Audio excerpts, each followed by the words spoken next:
የስኬት ጉዳይ ሲነሳ ሁላችሁንም የሚያሳስብ ጉዳይ ነው። እንዴት ነው ስኬታማ የሆኑ ሰዎች ትልቁ ሚስጥራቸው ምንድነው? ከበስተጀርባቸው ያለው ነገር ምንድነው የሚል ተደጋጋሚ የሆነ ነገር በህይወታቸው ላይ አጋጥሟቸው ሊሆን ይችላል።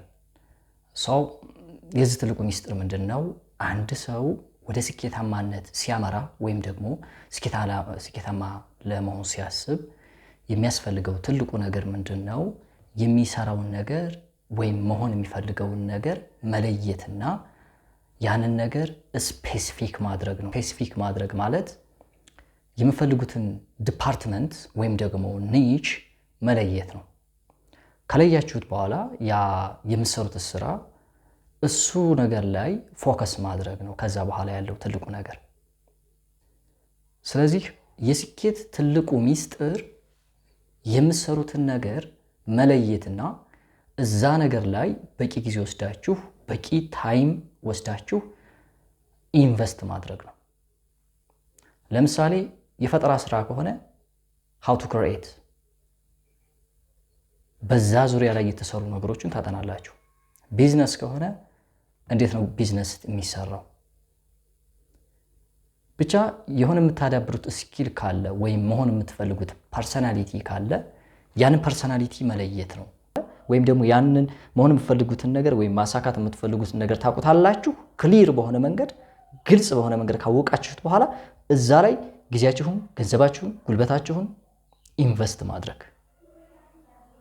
ኢንቨስት ካደረጋችሁ በኋላ በዛ ዘርፍ ላይ በዛ በያዛችሁት ሙያ ላይ ቶፕ 1% ሆናላችሁ ማለት ነው። ምክንያቱም ለምሳሌ እንጥቀስ ስኬታማ የሆኑ ሰዎችን ምሳሌ በሀገራችን እንነሳ። ቴዲ አፍሮ በምንድን ነው የሚታወቀው? በንግድ ነው? በቢዝነስ ማን ነው?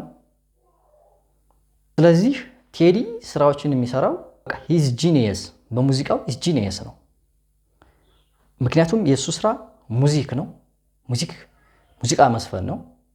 ሰው በዛ ነገር ላይ ምን ያህል ኢንፍሉዌንስ እንደፈጠረ እናውቃለን። ኃይሌ ገብረስላሴ ማየት እንችላለን። ኃይሌ ገብረስላሴ በምንድን ነው የሚታወቀው? ቲዝ ፌመስ በምንድን ነው የሚታወቀው? በሩጫ ነው አይደል? በአትሌቲክስ ነው። ሰው እሱን ውጤታማ ያደረገው ነገር ወይም ፌመስ እንዲሆን ያደረገው ነገር አትሌቲክስ ነው። በጣም በርካታ ሰዎች አሉ ሀገራችን ላይ በአንድ ነገር ላይ ኢንፍሉዌንስ የፈጠሩ ሰዎች ወይም የማይታመን ለውጥ ያመጡ ሰዎች አሉ።